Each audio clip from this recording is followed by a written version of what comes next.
우리 성경 봅니다. 성경 사도행전 15장입니다. 사도행전 15장 22절부터 41절까지 말씀입니다. 사도행전 15장 22절에서 41절까지 말씀. 지금 우리가 한 목소리로 읽을 부분은요, 22절부터 29절까지 일단 같이 읽도록 하겠습니다. 자, 22절서부터 29절 같이 읽습니다. 이에 사도와 장로와 온 교회가 그 중에서 사람을 택하여 바울과 바나바와 함께 안디옥으로 보내기를 결정하니 곧 형제 중에 인도자인 바사바라 하는 유다와 실라더라. 그 편에 편지를 붙여 이르되 사도와 장로된 형제들은 안디옥과 수리아와 길리기아에 있는 이방인 형제들에게 문안하노라. 들은즉 우리 가운데서 어떤 사람들이 우리의 지시도 없이 나가서 말로 너희를 괴롭게 하고 마음을 혼란하게 한다 하기로 사람을 택하여 우리 주 예수 그리스도의 이름을 위하여 생명을 아끼지 아니하는 자인 우리가 사랑하는 바나바와 바울과 함께 너희에게 보내기를 만장일치로 결정하였노라. 그리하여 유다와 실라를 보내니 그들도 이 일을 말로 전하리라. 성령과 우리는 이 요긴한 것들 외에는 아무 짐도 너희에게 지우지 아니하는 것이 옳은 줄 알았노니 우상의 제물과 피와 목매어 죽인 것과 음행을 멀리할지라. 이에 스스로 삼가면 잘 되리라. 평안함을 원하노라 하였더라. 아멘. 자, 안디옥 교회 안에 심각한 문제가 발생했죠. 유대에서 온 율법주의자들이 다른 복음을 전하기 시작했어요. 다른 복음. 그들은 이렇게 주장했습니다. 모세의 법대로 할례를 받지 않으면 구원받지 못한다. 여러분, 구원은 어떻게 얻게 되죠? 구원은 내 노력으로 쟁취하는 것이 아닙니다. 우리가 구원을 어떻게 얻게 되죠? 자, 믿음으로 말미암아 구원 없습니다. 그러면 50점이라고 했죠? 예, 50점은 낙제예요. F예요. 100점짜리 대답은 이거죠. 믿음으로 말미암아 하나님의 은혜로 구원받는다. 믿음으로 말미암아 하나님의 은혜로 구원을 받는다. 그런데 그들은요, 할례를 받아야 구원받는다고 주장했어요. 모세의 율법을 지켜야 구원받는다고 주장했어요. 잘못된 주장이죠. 자, 다시 한번 말씀드립니다. 우리 믿음의 싸움은요, being의 싸움이지 doing의 싸움이 아니에요.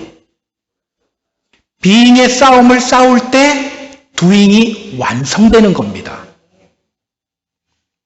자, 율법주의자들이 교회 안으로 들어오자 어떤 일이 일어났습니까? 다툼이 일어났죠.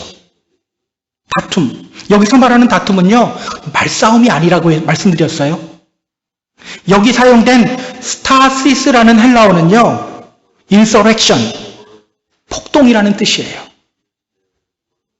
율법주의자들이 교회에 들어오자 평안했던 안디옥 교회가 흔들리기 시작하는 거예요. 폭풍이 일어나는 거예요. 큰 다툼이 일어나기 시작한 거예요. 자, 이 문제를 해결하기 위해서 안디옥 교회 성도들은 바나바와 바울 그리고 성도 중 몇 사람을 예루살렘으로 보냈습니다. 그리고 이 문제로 예루살렘에서 회의가 열렸죠. 이것이 바로 첫 번째로 열린 예루살렘 공의회의입니다. 거기서 어떤 결정을 내렸죠? 구원은 율법의 행위가 아닌 주님의 은혜로 이루어진다는 사실을 확인했어요. 이방인들에게 할례를 행하지 않기로 결정했습니다. 대신 이방인들에게 편지를 써서 보내기로 했죠. 20절 보세요. 그 위에 20절. 다만 우상의 더러운 것과 음행과 목매어 죽인 것과 피를 멀리하라고 편지하는 것이 옳으니. 이방인 성도들에게 우상에 더러운 것과 음행과 목매어 죽인 것과 피를 멀리할 것을 권면하는 편지를 써서 보내기로 했습니다. 자, 오늘 본문은요, 그 편지의 내용이에요. 그리고 그 편지를 읽은 안디옥 교회 성도들이 어떻게 반응했는지가 나와요. 또 2차 전도 여행을 앞두고 바울과 바나바가 서로 헤어진 사건도 다루고 있습니다. 자, 오늘 본문을 통해서 성경이 우리에게 전하는 메시지가 뭘까요? 우리 같이 본문 보면서 확인해 보도록 할게요. 자, 본문으로 들어갑니다. 22절 같이 읽습니다. 이에 사도와 장로와 온 교회가 그 중에서 사람을 택하여 바울과 바나바와 함께 안디옥으로 보내기를 결정하니 곧 형제 중에 인도자인 바사바라 하는 유다와 실라더라. 자, 편지를 작성한 후에 예루살렘 교회는 두 사람을 택합니다. 바울과 바나바와 함께 그 편지를 가지고 안디옥으로 갈 사람이에요. 자, 어떤 사람들을 택했죠? 어떤 사람들을 택했죠? 유다와 실라. 유다와 실라. 성경은요, 유다에 대해서 이렇게 말해요. 바사바라 하는 유다. 바사바라 하는 유다. 이 바사바라는 말은요, 앞에도 이 별명 가진 사람이 있었어요. 요셉이라는 사람이었는데, 이 바사바라는 말은요, 안식일의 아들이라는 뜻이에요. 그렇다면 그는 히브리파 유대인일 확률이 매우 높죠. 실라에 대해서는요, 다른 소개가 없어요. 자, 그런데 데살로니가전서 1장 1절을 보면요, 그의 이름이 실루아노라는 이름으로 나옵니다. 실루아노, 같은 사람이에요. 실루아노는 로마식 이름이에요.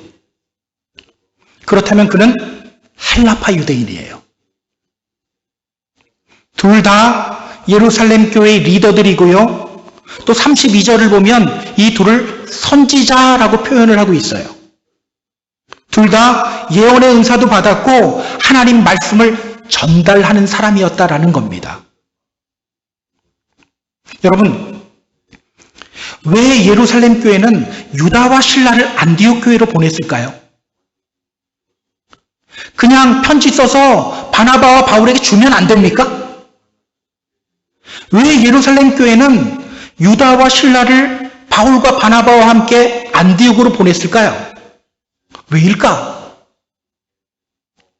자, 유다와 실라 이렇게 두 명을 보냈다는 것은요, 그 둘을 증인으로 보냈다는 것을 뜻해요. 증인. 만약 그 편지를 바나바와 바울의 손에 그냥 줘서 보내면 어떻게 될까요?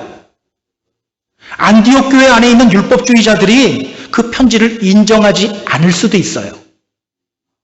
때문에 예루살렘 교회는 유다와 실라를 증인으로 안디옥 교회로 보낸 거예요. 자, 그럼 그 편지의 내용을 좀 확인해 볼까요? 23절 보세요. 자, 23절 같이 읽습니다. 그 편에 편지를 붙여 이르되 사도와 장로된 형제들은 안디옥과 수리아와 길리기아에 있는 이방인 형제들에게 문안하노라. 자, 편지는 이렇게 시작합니다. 사도와 장로된 형제들은 안디옥과 수리아와 길리기아에 있는 이방인 형제들에게 문안하노라. 먼저 이방인 성도들을 향한 문안 인사로 시작하죠. 자, 여기서 우리가 먼저 짚고 넘어가야 할 것이 있어요. 지금 예루살렘 교회에서 이방인 교회에 이 편지를 쓰는 이유가 뭐죠? 이 편지를 쓰는 목적을 알아야 오늘 본문을 우리가 제대로 이해할 수가 있게 됩니다. 예루살렘 교회가 이 편지 쓰는 목적이 뭘까요? 이 편지의 목적에 대해서 오해하는 경우가 있어요. 자, 회의할 때 이렇게 주장하는 사람들이 있었죠. 이방인들에게 할례 행하고 모세의 율법을 지키라고 명령해야 합니다. 그게 마땅합니다. 이렇게 외치는 사람들이 있었어요. 근데 야고보가 이방인들에게 할례 행하지 말아야 할 것을 제안했죠. 그리고 이어서 그는 우상의 더러운 것과 음행과 목매어 죽인 것과 피를 멀리할 것을 이방인 교회에 편지하자고 했어요. 그래서 많은 분들이요, 이 편지를 이렇게 오해합니다. 율법을 지켜야 구원받는다고 주장하는 사람들, 그 사람들의 마음을 조금이라도 누그러뜨리기 위해서 야고보가 이방인 성도들에게 이 편지 쓴 것이다. 할례를 받지 않게 하는 대신 율법 조항 몇 개 지키라고, 11조에 있는 율법 조항 몇 개 지키라고 말하기 위해서 이 편지를 쓴 것이다. 과연 그럴까요? 그렇지 않습니다. 만약에 율법 조항 지키라고 보내려면요, 10계명 10개 다 보내야 돼요. 그렇지가 않아요. 자, 우상의 더러운 것을 멀리하는 것, 또 음행을 멀리하는 것, 목매어 죽인 것을 멀리하는 것, 또 피를 멀리하는 것, 모두 무엇과 연관되어 있는 것처럼 보입니까? 무엇 하나랑 연관이 되어 있어요. 그게 뭘까요? 자, 저 뒤에 29절 한번 볼까요? 저 뒤에 29절을 보면요, 이 4개의 권면들을 조금 더 쉽게 풀어서 설명합니다. 자, 잠시 29절 앞부분 보세요. 우상의 제물과 피와 목매어 죽인 것과 음행을 멀리할지니라. 똑같은 말 반복입니다. 자, 그렇다면 여러분, 우상의 더러운 것을 멀리하는 것, 무엇을 의미합니까? 우상에게 제물로 바쳐졌던 음식을 먹지 말라는 얘기예요. 당시 대부분의 고기는요, 먼저 우상의 제단에 바쳐진 후에 시장에 나왔어요. 그런데 여러분, 그 신전 안에서 어떤 일들이 일어났는지 아세요? 온갖 음란한 일들이 일어났어요. 예를 들어 볼까요? 고린도에 가면 아프로디테 신전이 있어요. 그 아프로디테 신전 안에는요, 1000명의 신전 창기들이 있었어요.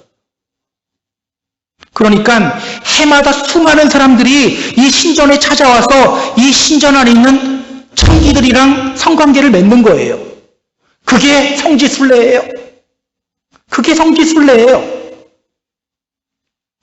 따라서 우상의 더러운 것을 멀리하라, 이 말은요, 음행을 멀리하라 같은 말이에요.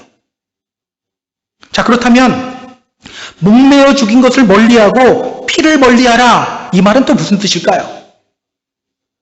자, 유대인들은 고기를 먹을 때 피째 먹지 않죠.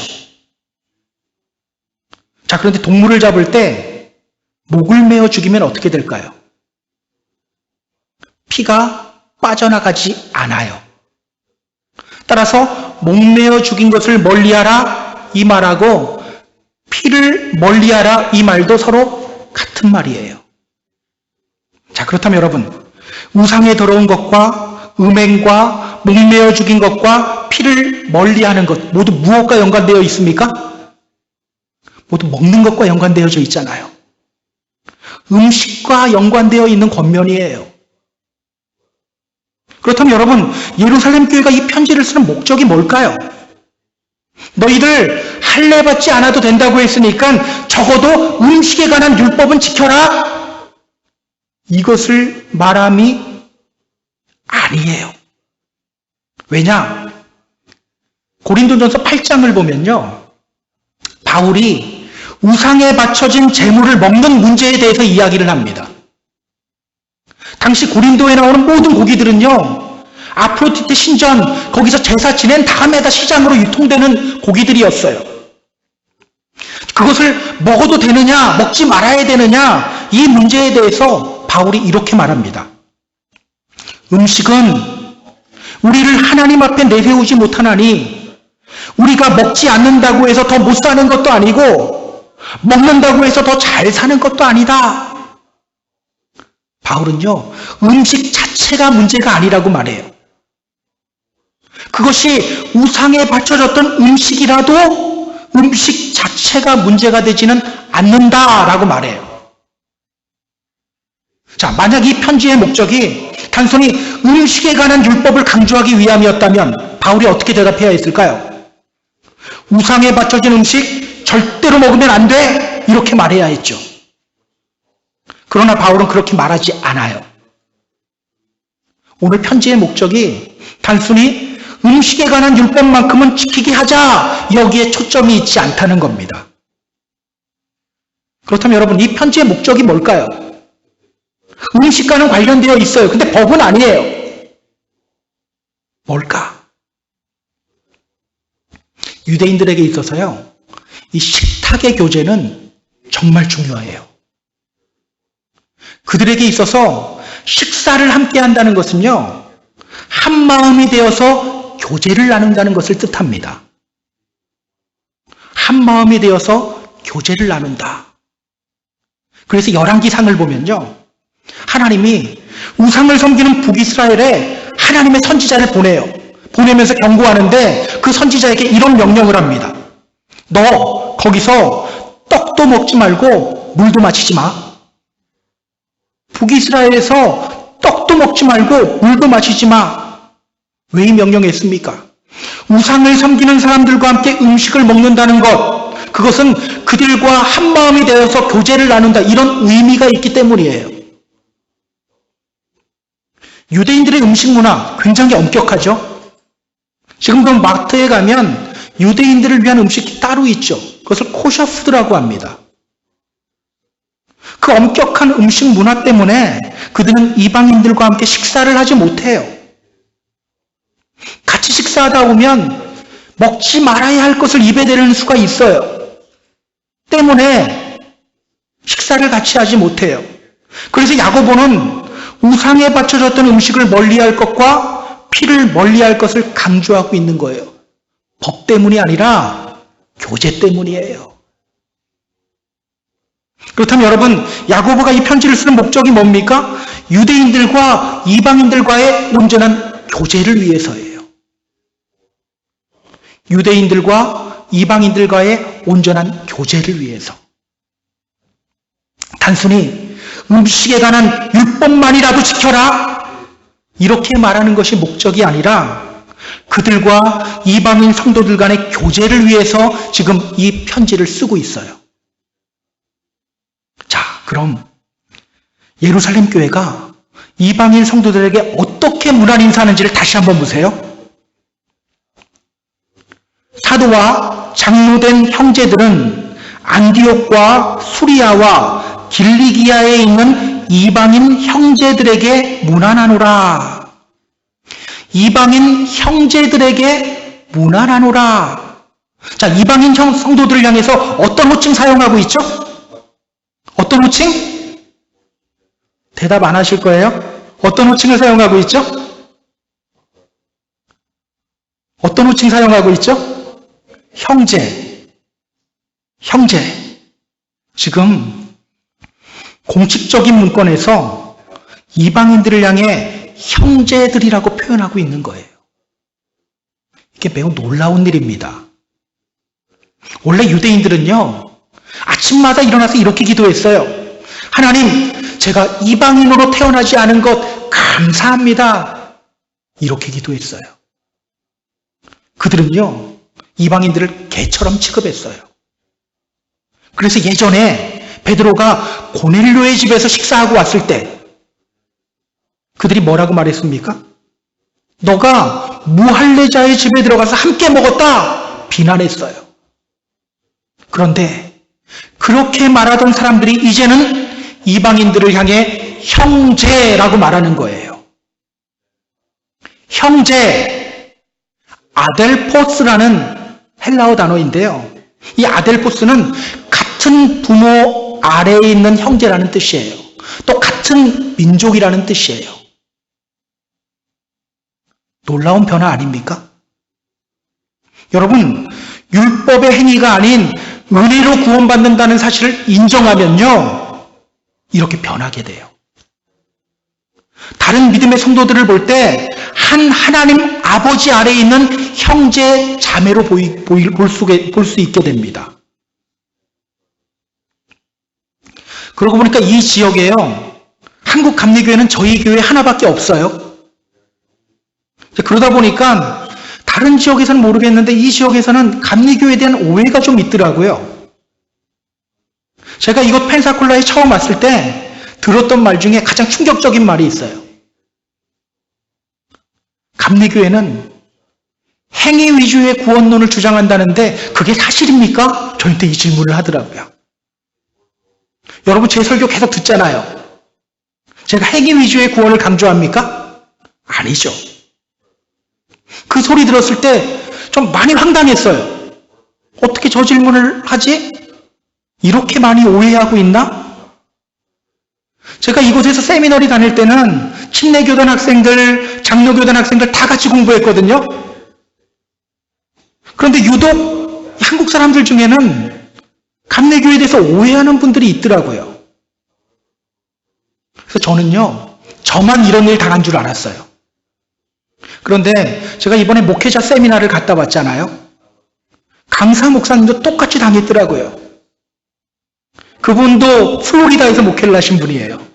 자, 플로리다 폴트 로더데일이라는 곳에 있는 감리교회를 목회했던 분인데요. 처음 그곳에 갔을 때 그분도 옆 교회들로부터 똑같은 공격당했대요. 감리교회는 행위 위주의 구원론이야. 그분이 얼마 전 총신대에서 강연을 했어요. 장로교단에 속한 세미너리거든요. 근데 그 강연이 끝나고 와서 사람들이 그러더래요. 저희가 감리교회에 대해서 오해했습니다. 그러더래요. 그러니까 사실 잘 알지도 못하면서 다른 교단에 있는 교회들을 공격하는 경우가 아주 많아요. 사실은 저도 그럴 때가 있거든요. 왜 이런 현상이 나타날까요?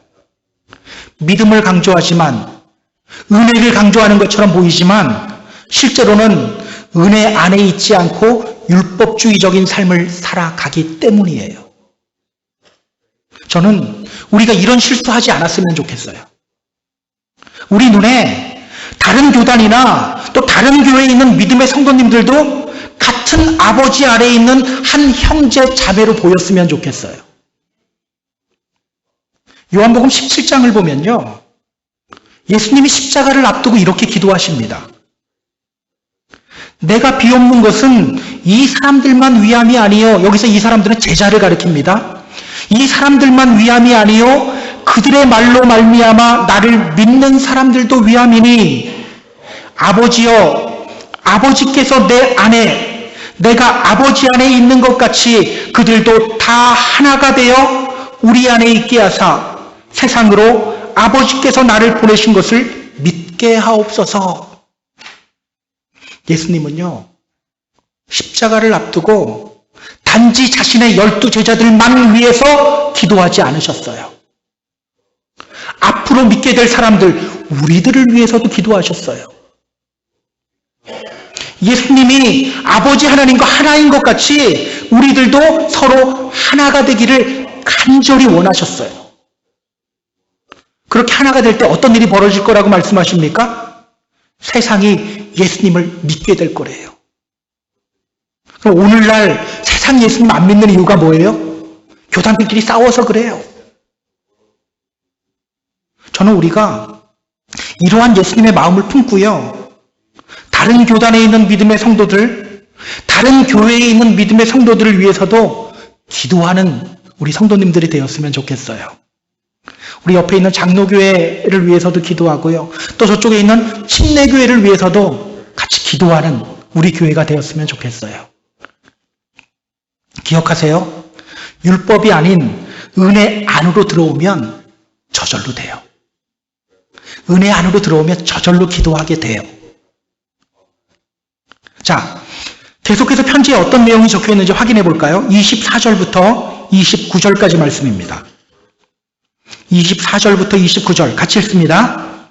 들은즉 우리 가운데서 어떤 사람들이 우리의 지시도 없이 나가서 말로 너희를 괴롭게 하고 마음을 혼란하게 한다 하기로, 사람을 택하여 우리 주 예수 그리스도의 이름을 위하여 생명을 아끼지 아니하는 자인 우리가 사랑하는 바나바와 바울과 함께 너희에게 보내기를 만장일치로 결정하였노라. 그리하여 유다와 실라를 보내니 그들도 이 일을 말로 전하리라. 성경과 우리는 이 요긴한 것들 외에는 아무 짐도 너희에게 지우지 아니하는 것이 옳은 줄 알았노니 우상의 제물과 피와 목매어 죽인 것과 음행을 멀리할지니라. 이에 스스로 삼가면 잘 되리라. 평안함을 원하노라 하였더라. 자, 예루살렘 교회는요, 이방인 성도들을 향해 이렇게 편지합니다. 어떤 사람들이 우리의 지시도 없이 나가서 여러분들을 괴롭게 하고 혼란스럽게 하고 있다는 소식 들었습니다. 그러나 그들의 주장, 우리가 한 게 아닙니다. 잘못된 겁니다. 할례를 받고 모세의 율법 지켜야 구원받는다는 주장은 교회의 정통 가르침이 아니라는 것을 확인시킵니다. 그리고 더하여 우상의 제물과 피와 목매어 죽인 것과 음행을 멀리할 것을 권면합니다. 이것을 권면하는 이유가 뭐라고요? 그래도 음식법은 지켜라. 이게 아니라고 말씀드렸습니다. 식탁의 교제를 위해서예요. 자, 그런데요, 여기서 우리가 주목해야 할 것이 있어요. 자, 28절 보세요. 28절. 누가 이 결정을 했다고 말하죠? 누가? 성령과 우리는. 성령과 우리는. 여러분, 이 결정이 예루살렘 교회 성도들이 머리를 맞대서 내린 결정일까요? 그렇지 않아요. 이 결정은요, 그들이 결정한 게 아니에요. 우리가 지난주에 확인했잖아요. 원래 야고보는 율법을 중요하게 여기는 사람이었어요. 그러나 바나바와 바울의 선교 보고를 듣던 중에 그에게 말씀이 생각났죠. 이방인들을 향한 하나님의 뜻이 무엇인지를 깨닫게 되었죠. 그렇다면 그거 누가 한 거예요? 성령님이 하시는 일이 있잖아요. 주님이 제자들에게 이렇게 말씀하셨어요. 보혜사, 곧 아버지께서 내 이름으로 보내실 성령, 그가 너희에게 모든 것을 가르치고 내가 너희에게 말한 모든 것을 생각나게 하리라. 그렇다면 여러분, 누가 하신 거예요? 성령님이 하신 거예요. 단지 그들은 성령님을 통해 성경의 진리를 발견한 것이지 그들이 한 게 아니에요. 하나님의 뜻이 무엇인지를 성령님을 통해서 재확인한 겁니다. 여러분, 우리 안에서 성령님이 역사하고 계시다는 것, 그 인지하고 계십니까? 인지하셔야 돼요. 많은 사람들이 성령님이 우리 안에 계시다는 것 안다고는 말해요.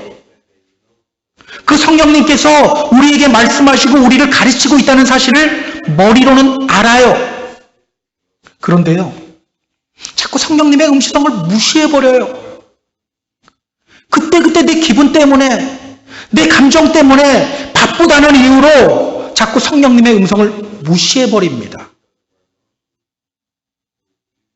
주님의 이름으로 부탁드립니다. 우리 안에서 계속해서 말씀하시고 가르쳐주시고 또 생각나게 하시는 성령님을 인지하시기 바랍니다. 그렇게 성령님께 민감하게 반응하고 성령님의 음성에 귀 기울이는 그런 믿음의 성도가 되었으면 좋겠어요. 자, 그럼 그 편지를 읽고 안디옥 교회에서 어떤 일이 일어나게 되는지 우리 확인해 보도록 할게요. 30절, 31절 같이 읽습니다. 그들이 작별하고 안디옥에 내려가 무리를 모은 후에 편지를 전하니 읽고 그 위로한 말을 기뻐하더라.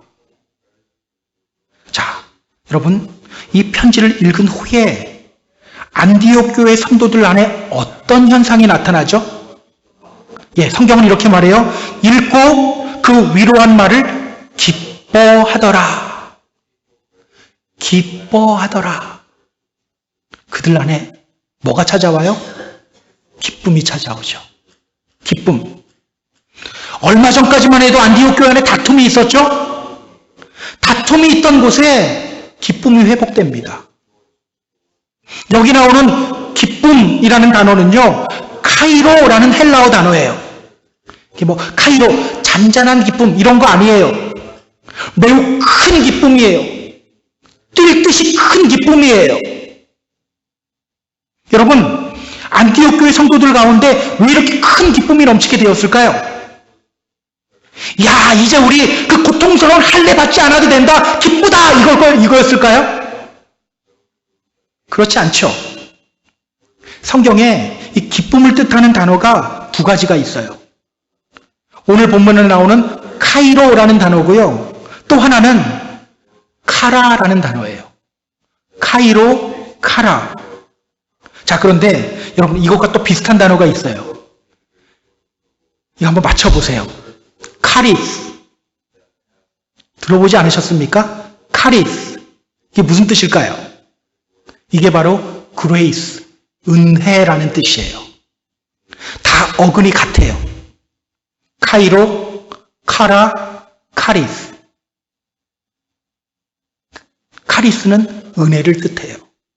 그렇다면 여러분, 그들이 이 편지 읽을 때 왜 큰 기쁨이 그들을 덮쳤습니까? 이 편지를 통해서 율법의 행위가 아닌 주님의 은혜로 구원받게 된다는 사실을 확인했죠. 그렇기 때문에 지금 그들에게 이렇게 큰 기쁨이 임하게 된 겁니다. 저는요, 오늘 우리들에게도 이와 같은 큰 기쁨이 임했으면 좋겠어요. 왜 주님 믿으면서도 얼굴에 인상 씁니까? 은혜를 잊고 살아가기 때문이에요. 은혜를 잊는 순간 우리는 율법주의자의 삶을 살아가요. 그렇기 때문에 기쁨은 사라지고 비판만 남부하게 되는 거예요. 기억하세요.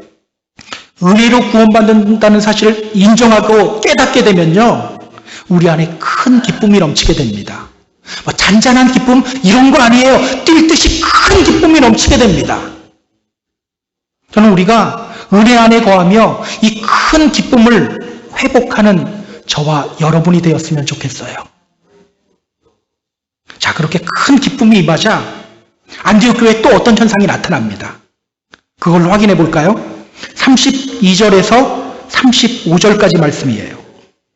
32절에서 35절 같이 읽습니다.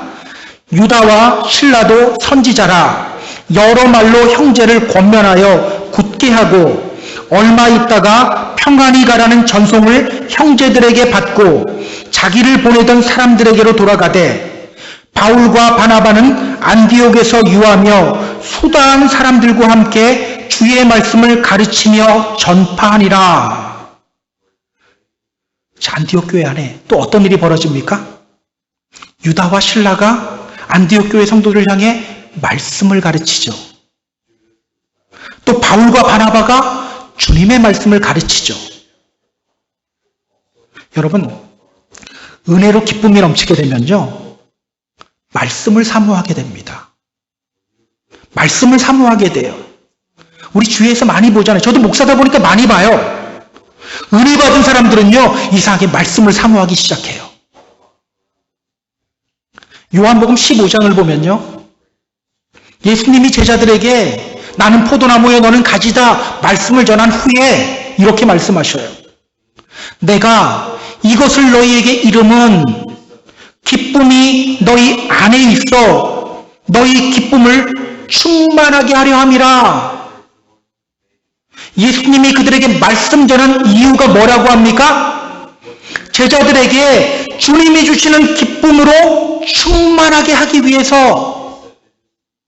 때문에 여러분, 은혜로 인해 기쁨을 경험한 사람들은요, 더 말씀을 사모합니다.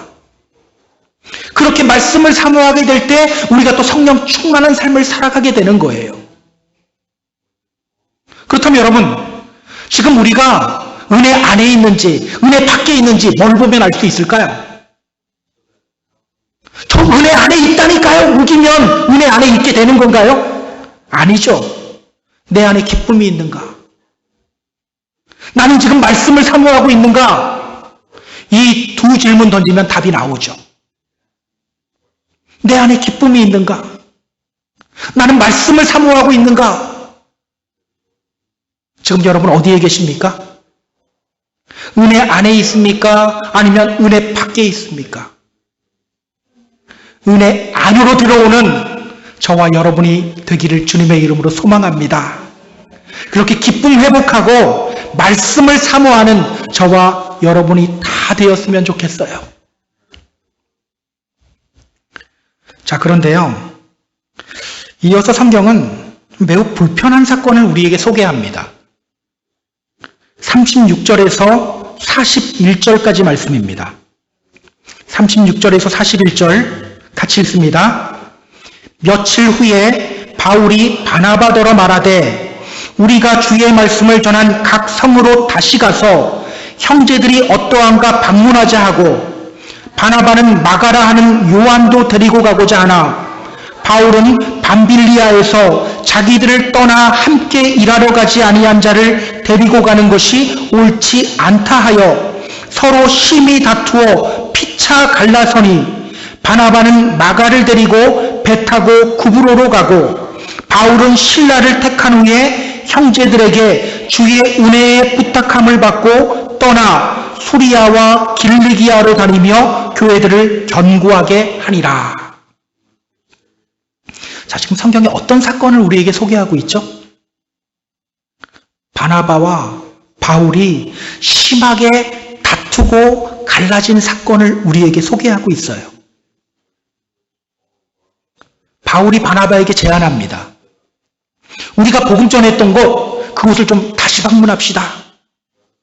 거기에 있는 믿음의 형제들이 어떻게 지내는지 우리 다시 한번 봅시다. 그 제안 듣고 바나바도 흔쾌히 동의해요. 그런데 바나바가 이렇게 말하죠. 우리 마가 데려갑시다. 마가 데려갑시다. 여러분, 마가가 누구죠? 우리 그런 영화 제목 있잖아요. 우리는 너가 지난 여름에 한 일을 알고 있다. 우리는 마가가 1차 전도여행 때 무슨 짓을 했는지 알고 있죠. 그는 1차 전도여행 때 중간에 포기하고 집으로 돌아가 버렸어요. 정말 힘 빠지게 만들었던 사람이에요. 그런데 바나바가 그 마가를 데리고 가지요. 바나바는 왜 마가를 데리고 가자고 했을까요? 마가가 그의 조카였기 때문이었을까요? 그렇지 않아요. 바나바의 별명은요, 권위자예요. 권위자, 권면하고 위로하는 사람. 아마도 바나바는요, 마가가 다시 회복되길 간절히 원했던 것 같아요. 야, 저렇게 포기하고 넘어진 채로 그냥 놔두면 안 되지. 저러면 영원히 실패자로 남게 되지. 이런 마음으로 마가에게 다시 손을 내밀었던 것 같아요. 그러나 바울은 어떻게 반응합니까? 바울은요, 단호하게 반대해요. 그건 안 된다. 마가 데려가면 안 된다. 바울의 말도 일리가 있죠. 또 중간에 포기하고 돌아가면 어떻게 합니까? 진짜 실패자로 낙인시키는 거예요. 또 더 힘이 빠져요. 근데 문제가 일어나요. 물론 의견 차이는 있을 수 있습니다. 바나바의 주장도 일리가 있고요. 바울의 주장도 일리가 있어요. 그런데 문제는 뭐냐? 그들은 그 의견 차이를 좁히지 못하고 싸워요. 서로 갈라져 버려요.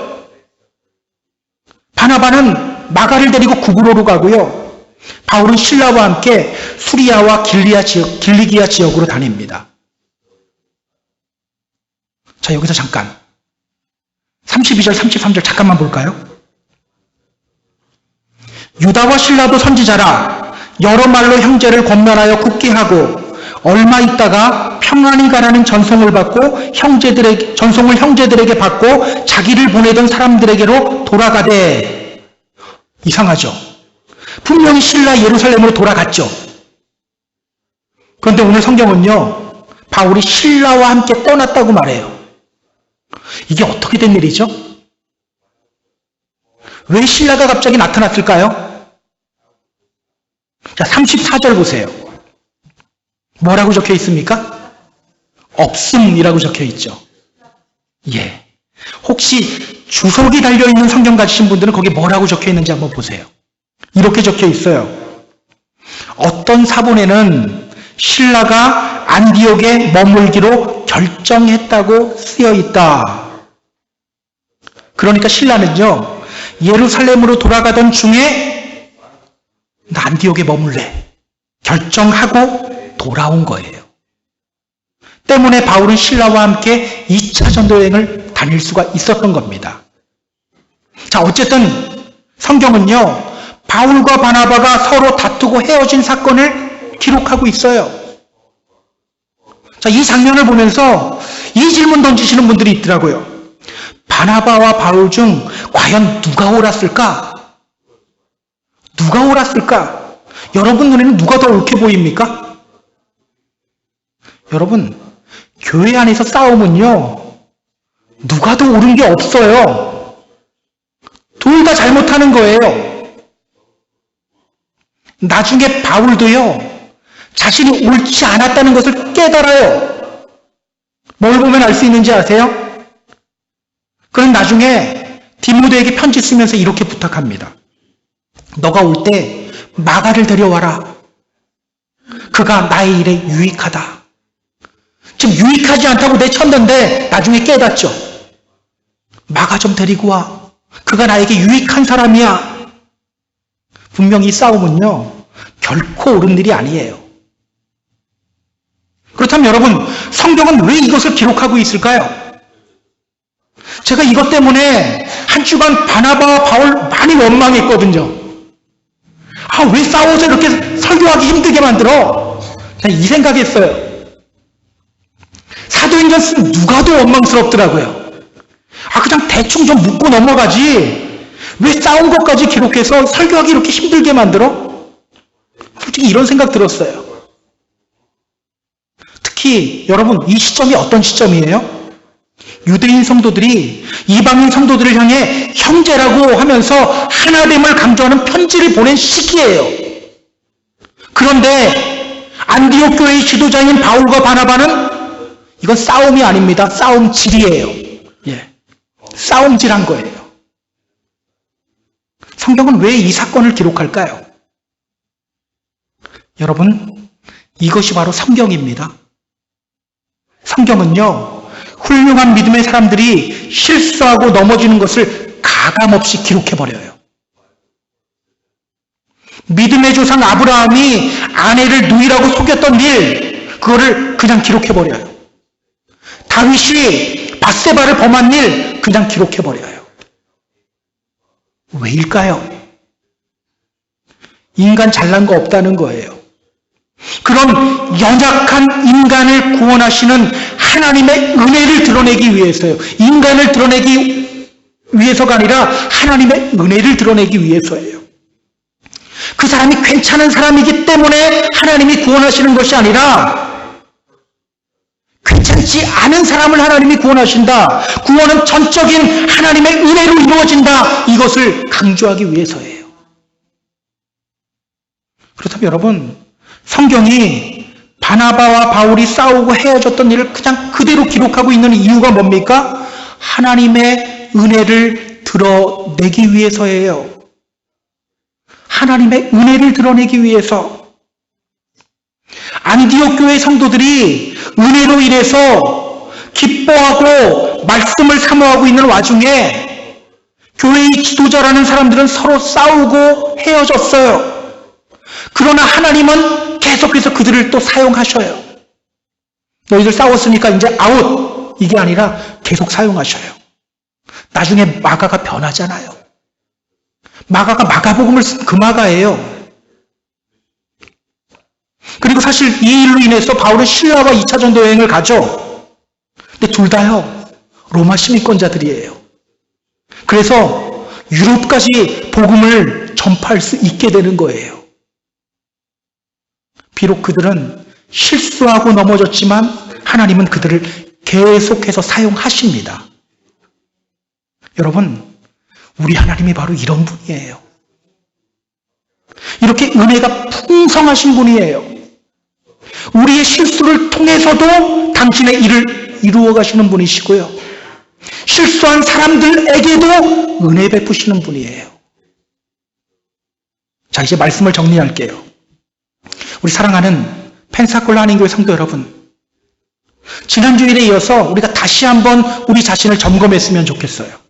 나는 은혜 안에 있는가? 나는 은혜 안에 있는가? 지난주에는 나는 혹시 율법주의자가 아닌가 여기에도 초점을 맞췄다면 오늘 좀 다르게 초점을 맞춰서 나는 은혜 안에 있는가? 이 질문을 던져보세요. 내가 정말 은혜 안에 있는지 점검하는 방법 간단하죠? 은혜 안에 있으면 기쁨이 넘쳐요. 은혜 안에 있으면 말씀을 사모합니다. 기쁨이 넘치고 있나요? 말씀을 사모하고 있나요? 저는 우리가 은혜 안으로 들어가는 믿음의 성도님들이 되었으면 좋겠어요.